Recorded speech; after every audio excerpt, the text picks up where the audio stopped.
Also, end of the era, so we're going to do some tactical stuff.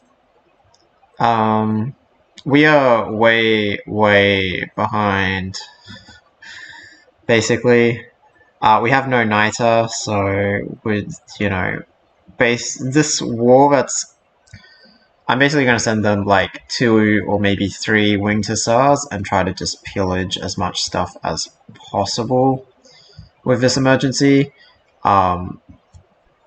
This city, this is the target of the emergency, but like I don't foresee... Like, Australia doesn't have any Niter by the looks of things. There's Niter there. That was their source of Niter in the city itself. So, that's problematic. They obviously have cavalry running around,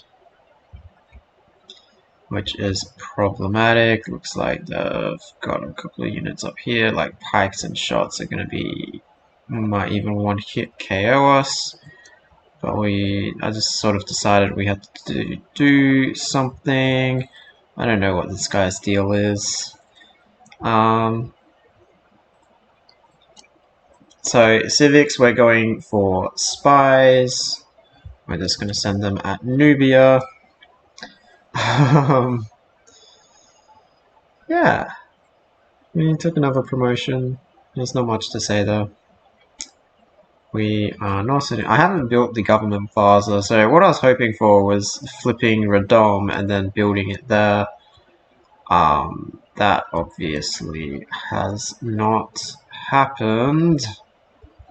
So I should probably just bite the bullet and build it on the stone, I reckon. I guess. Build it in Warsaw. There's not much really to say, since we are losing by 12 decks. Oh man. Yeah, we are just behind. I might show this. So we're so far... So basically we get 1 science for every tech we are behind and 1 culture for every culture point we are behind. As you can see... Oh, I've got a phone call. Wrong button. Okay, so, irrelevant phone call. Over. Where was I? I think I'm up to... let's see, we've lamented how far behind we are on science, we've lamented how far behind we are on culture. We have spoken about this near suicidal war that we are a part of. I guess we can... So, I guess I'm sort of going for religion here. Confucianism is going to be a problem. Eastern Orthodoxy is going to be a problem, especially because they got such a head start on us.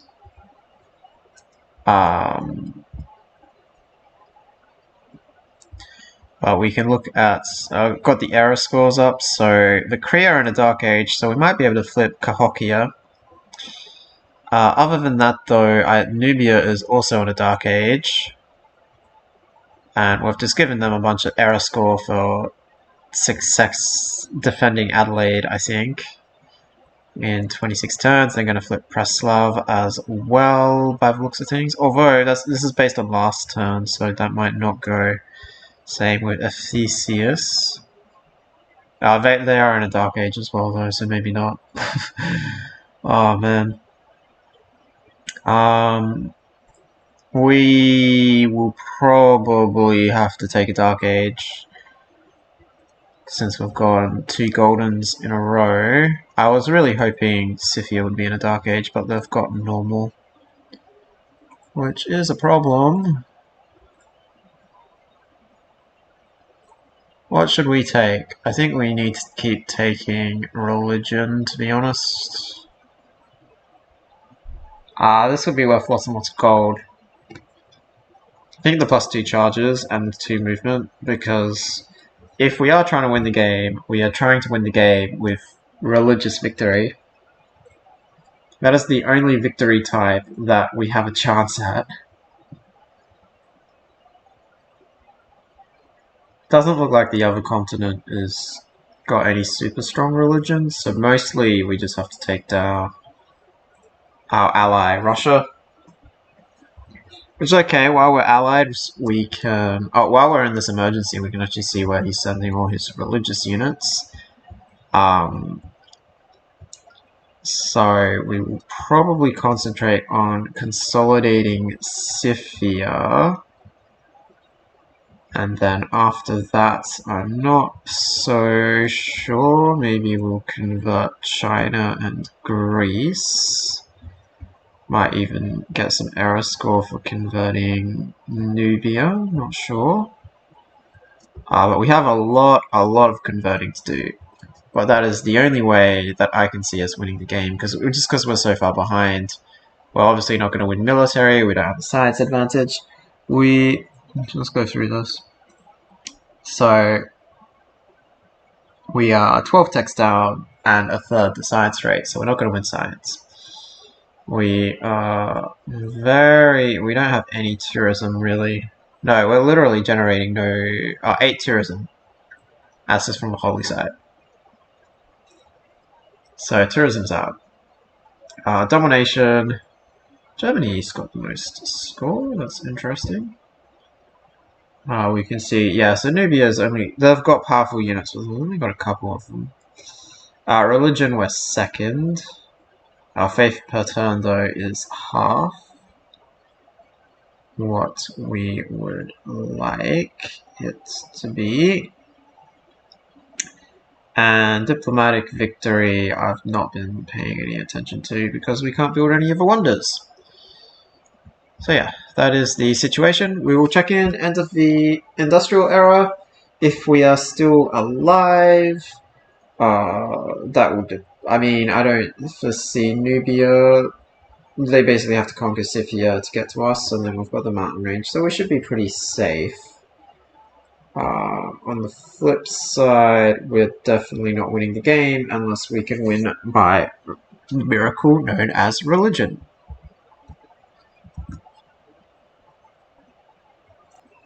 And now, ladies and gentlemen, the time of John III, also known as John Sobieski. For a very long time, the Polish Empire had not fought in many wars. The nuisance known as Nubia had, despite the emergency powers electing to go to war with Nubia to try to contain their aggression, Australia peaced out, despite the fact that Adelaide was originally an Australian city. The Nubians sent raiding parties deep into Scythia, knocking Scythia out of the war. And right now you can see the Nubians gathering their forces for an assault on Russia. They've made it so far as Lake Kanka. But it is against this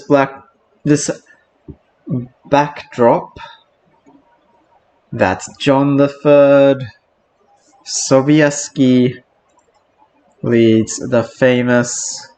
Oh, what? No, this is 2, and then this is 4. Or is this 3? This is 3, isn't it? Oh. Screw it, I have to commit anyway.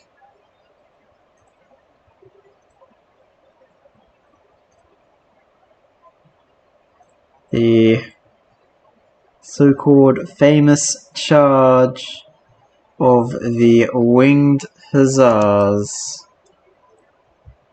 That's not... I pressed the wrong button, hold on. Here we go.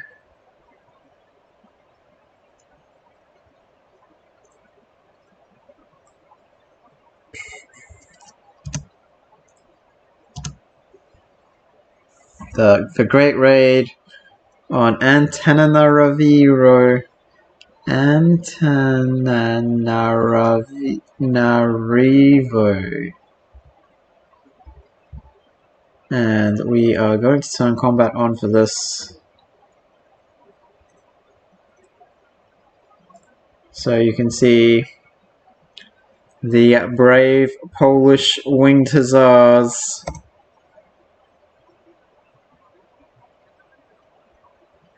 under John III Sobieski.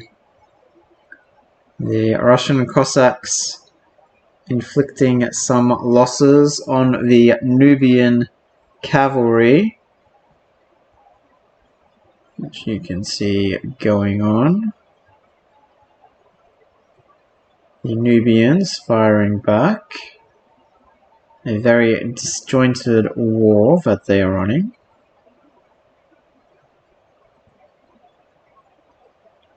The Nubians electing to reverse the Cossack victory at Yaroslavl. Or attempting to, anyway. And here we go. The defenses of Kerma and Antananarivo. The Polish attacking where the line is strongest, which was unfortunately necessary if I wanted to actually do any damage. John III managed to...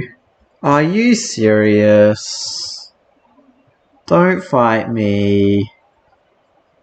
Some formerly Greek, the city of Ephesus, deciding to join the war on the side of Nubia.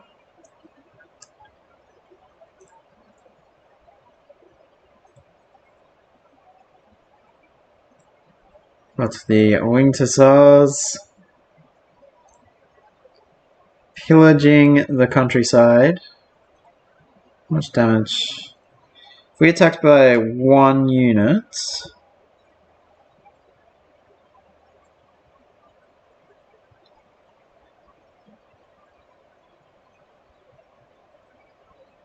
Well, actually, can stay alive by doing that. I both want to and don't want to enter enemy territory. The famous raid into Antenna... Oh, that's pretty much going to be the raid. Let's be real. The famous winged hussars raiding the Nubian border city of Antananarivo. The city in real life is in Madagascar. I know that much. Anyway. Alright, we are back to try to complete the charge of the famous Polish winged hussars. So we have the rebellion of Ephesus, the Greeks opting to support the Nubians, formerly a Greek city. At the start of this war, Nubia was basically at war with literally everyone. We'll zoom out. We will see the Russians making their moves. Obviously, the continuing conflict around Yaroslavl. The Russians winning a couple of victories, but at what cost?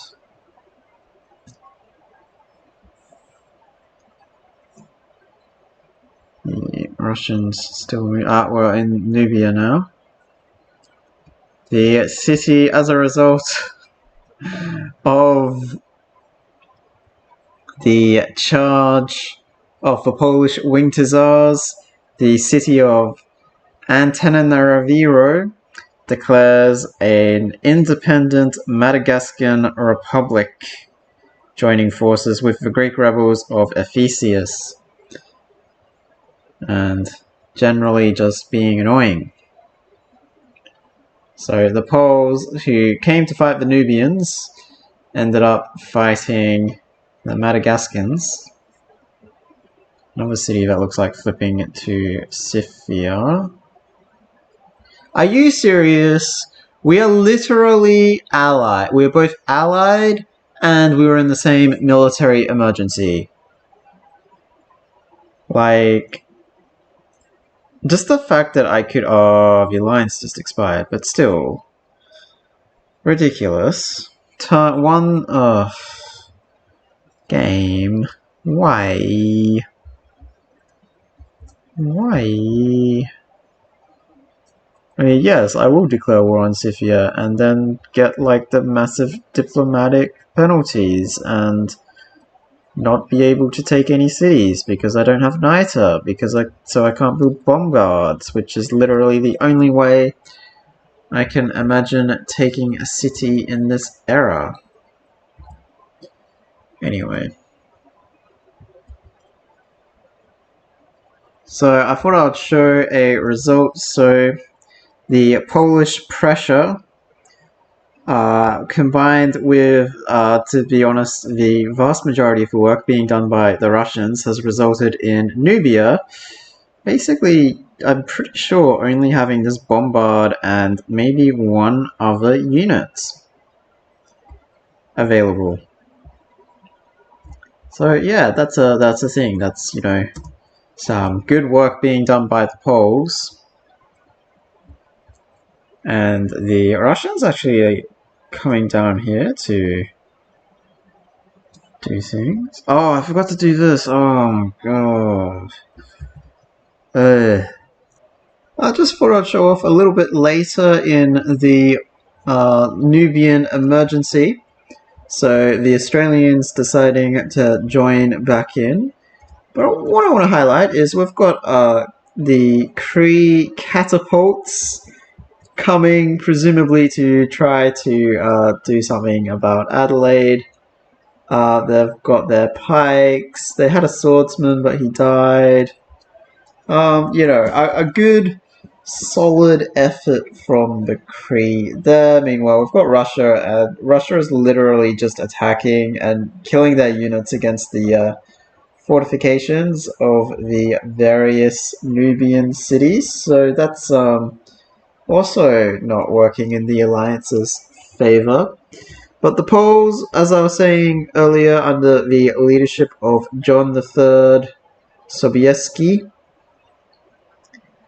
just running around, pillaging things, and generally being a nuisance. The only real competent leader on the side of the alliance. And so it was in Corinth that we anticipate the first loss of Polish life. The expert winged hussar skirmishers having cut through Ephesius and Antananarivo, who are the Madagascan Republic in that case, opting to join the Scythians in exchange for the Polish units to stop harassing them. And I am anticipating that there's a lot of war going on. Here we go, Nubia.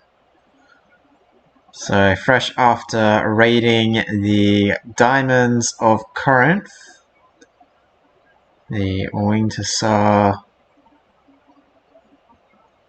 No, they kept. Oh, they promoted the unit. Lol. Okay. Okay then. Sure. You can see up here, the Russians have basically suicided their army away. The Australians have just joined the fight. Oh, this is on our border as well. This is Warsaw and Plock and Mohenjo-Daro.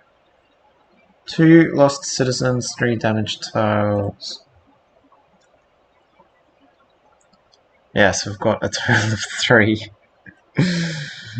That's fine. They get +2 when attacking with a city strike. That is actually annoying. Cool.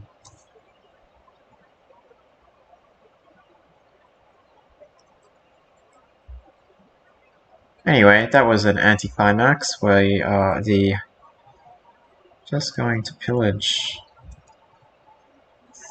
Don't know about that tile. I've only got one. No, we can move on roads. We're trying to get the city to flip.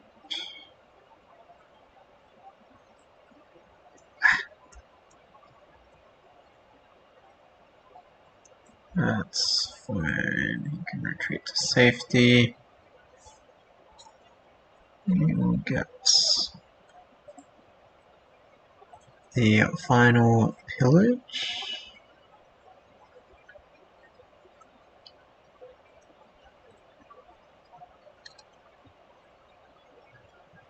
Now we can withdraw to the jungle.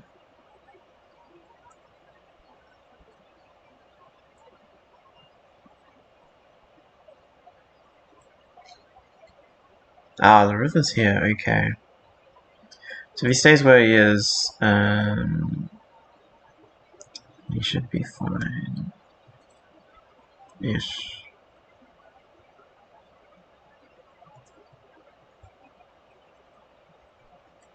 We'll see if we can escape next turn.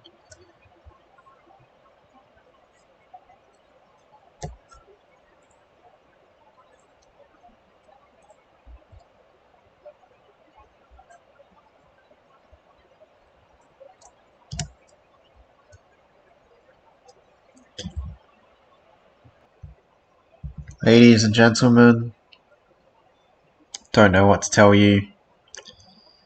One of the famed winged hussars was destroyed by something called an anti-tank crew. You know, slight mismatch. This guy's hiding in the Great Library. This guy with his big bazooka up against some what was that movie with Brian Blessed? The ones where he's like a flying, anyway. Flying unicorns. Their big bazookas destroyed my flying unicorn unit. So we are going to peace out. John III Sobieski, the end of his reign, noticed that he was tremendously outgunned technology-wise at the raid on Kerma. And the Nubians, for their part, decided that they would accept a white peace. How gracious of us indeed, even though you are the one that's clearly on top here. Could smash all my units.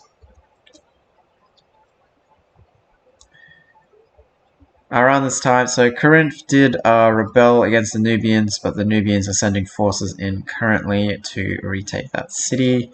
Preslav looks like it's going to rebel as well. And that's sort of like your mini update on what happened to the famous winged hussars. We are approaching the end of the Renaissance era, and it is the time of Sigismund II, also known as Sigismund Augustus. Augustus meaning emperor in this sense.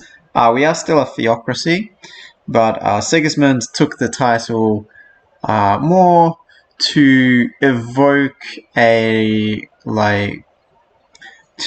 his predecessor in John III Sobieski and the various other rulers of Poland in the past that ruled over what would be considered a generally good time, if that makes sense, I guess. And the reason this is significant is because this was the time that the city of Cahokia joined the Polish Empire.